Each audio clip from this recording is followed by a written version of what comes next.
Way back into the distant past, when Pete was like 15, he joined a mail-in movie club, 11 days for pennies.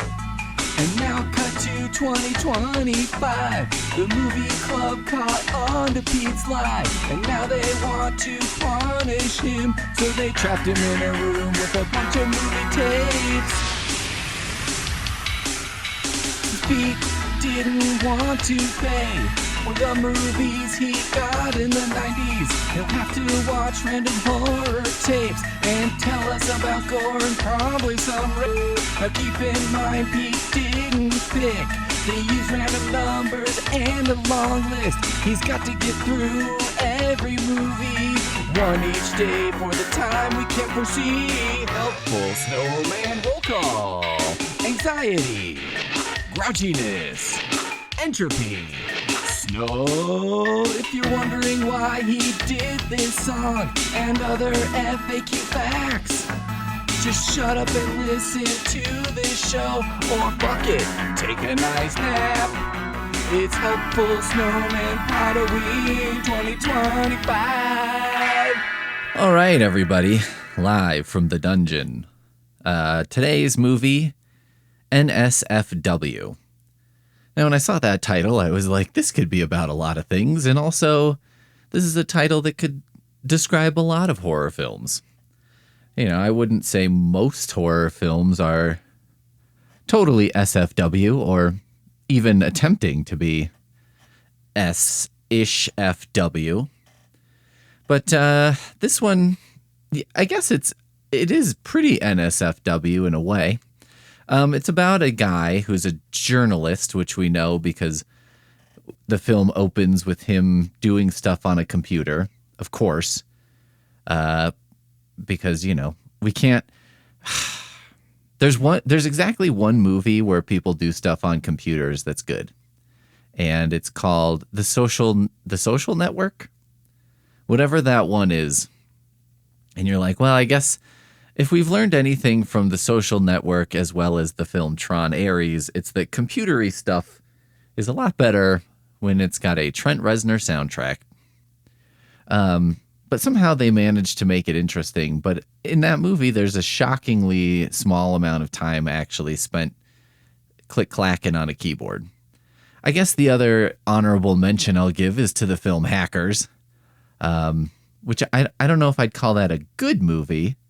Having rewatched it now, I'm like, oh my God. But it's thoroughly watchable. Anyway, we know that this guy's a journalist because he's got like journalism awards in his room while he's online and basically pulling an amateur Chris Hansen, and he goes fishing in chat rooms to find a pedo.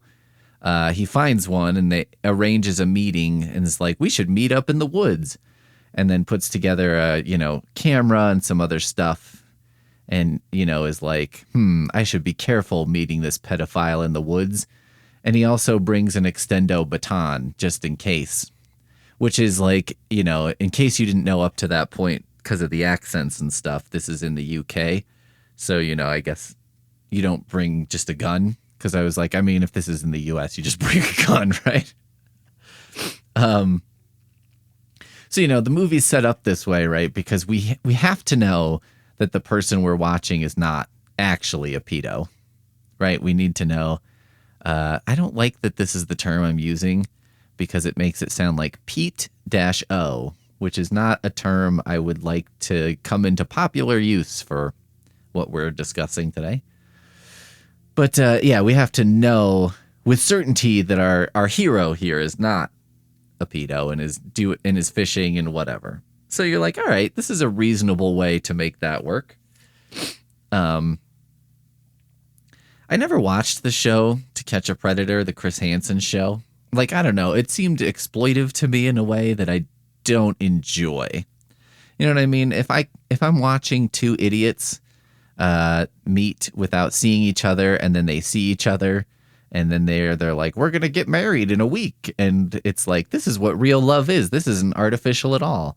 That's exploitive, but also I'm like, I don't know. It's just adults participating in a thing. no one's doing a crime.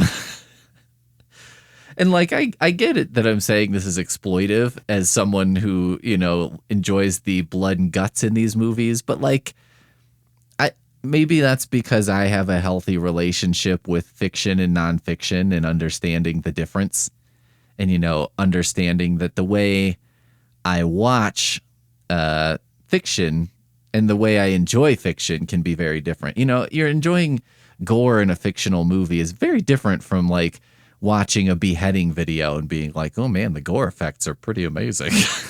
Right? I mean, it's also, I don't know. It's probably right now to the whole pedo angle. I mean, right now there's a whole thing of librarians being accused of being pedos because they make materials available that make the wild claim that gay people are real. And, I don't care for that.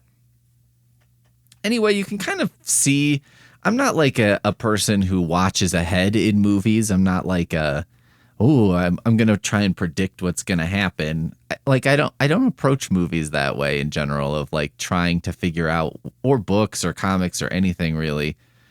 So when I see where something's going, I'm like, oh, this must be super obvious or almost unavoidable because I'm not trying to figure it out and I've figured it out. And you can see where this movie's going on, right? It's like, okay, imagine you were in a chat room impersonating a child in order to draw out a predator. And then you go out into the woods to meet this predator.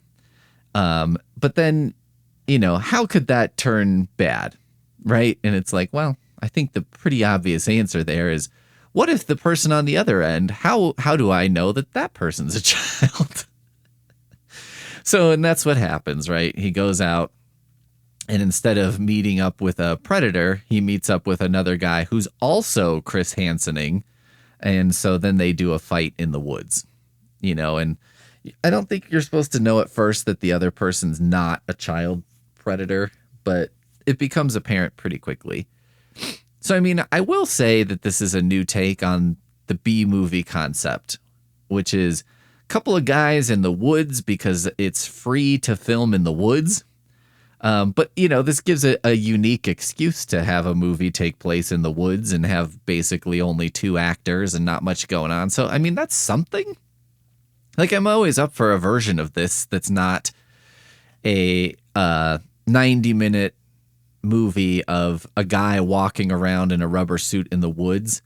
And the woods are either like way overly lit or almost pitch dark so you can't see anything because they have to make a decision.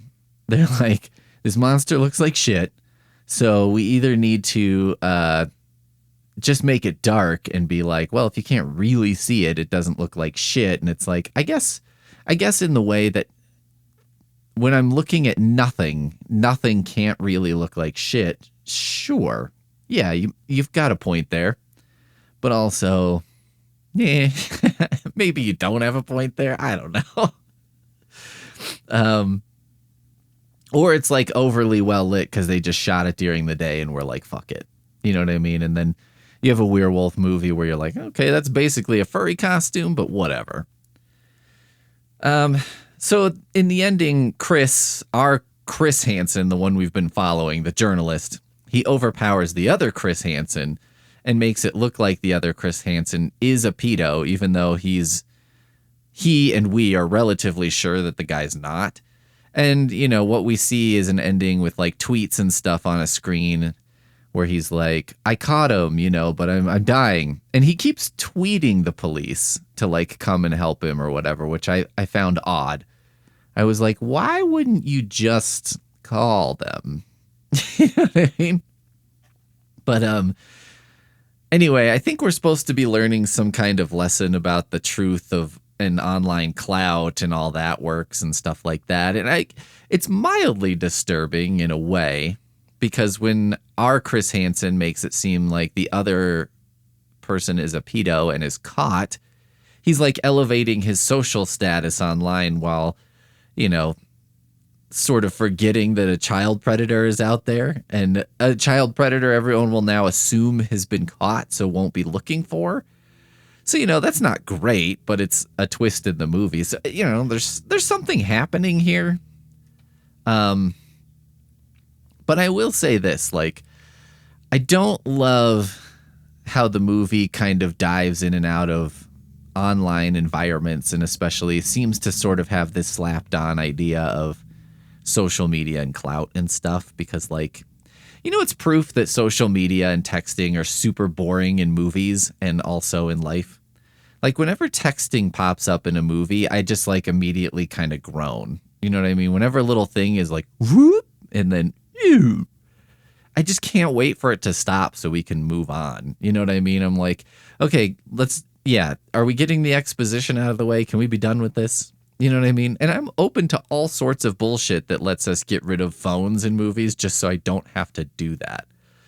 You know what I'm saying? Like, I'm like, yeah, go to another dimension. Or like, I do think that has a lot to do with why horror from the 80s and the 90s, or set in the 80s and 90s, has been very popular, like Stranger Things and so on. Because you're like, yeah, I mean, this is a lot more fun when we're not learning everything from the phone. Or we're not like, has anything weird happened at this cabin in the woods? Let me look it up. All that kind of shit. And it's like they always depict this stuff the same way. It's just a pop-up screen so we can see the conversation. It uses stock sound effects. And like, I'm sitting there on the couch, I'm reading texts and tweets and shit, and I'm like, why? Like, if I wanted to do that, I would do that instead of watching a movie. I specifically chose to watch a movie so I wouldn't be reading texts for a while.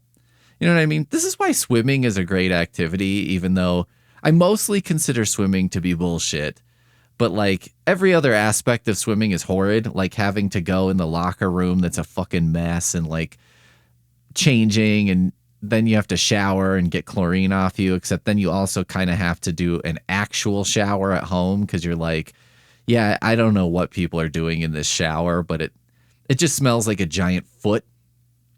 Even though every other part of swimming is awful, nobody expects you to answer a text message while you're swimming. You know what I mean? If you're a swimmer and you're like, yeah, I mean, I go for 2-hour swim every day. People are like, that's amazing. And then they're like, oh, maybe he's swimming. And how come in movies, the texts we see on screen are always like relevant to what's going on? It's never like, they're texting with someone about the monster or the ghost or whatever. And then a text pops in also that kind of interrupts it. And it's like a goofball friend who sends memes, or like a mom asking for tech support or something. Or like a text that starts with, your opinion matters. And then it basically tells you to take a poll because your opinion doesn't matter. But if someone somewhere can get like 5,000 people's opinions to all say the same thing, then that makes a chart that makes their boss happy, and they can spend one more day on this godforsaken earth not worrying about where their next meal comes from. And why don't we ever have a movie where the outside of phone life is all fine and normal, and it's the phone part of life that's haunted? Like, where's the movie with a ghost who's texting? Everything in this guy's life is normal, except he's got a ghost annoying the shit out of him because he got his phone number somehow and he texts him all the time. How did the ghost get his phone number? And could someone start a 21st century ghost busting business mostly concerned with making sure that there's a no-call list for the afterlife? Maybe the texting ghost gets like a little threatening because at first, it's fun. Like, right, this person's texting with a ghost and they have some conversations and stuff. But then the text recipient starts taking longer and longer, the living person, and they don't respond as quickly and kind of trickle off from responding completely. And, the ghost is pissed because it's like, I don't have a body. I'm just basically floating in a void, but I can text you. This is the only thing in my entire life. And the ghost starts doing things like turning his phone off silent or in the movies or something, or changing the ringtone to like Evanescence all the time, Evanescence B-sides. Or like he threatens to close tabs that the guy's got open in the browser on his phone, stuff like that.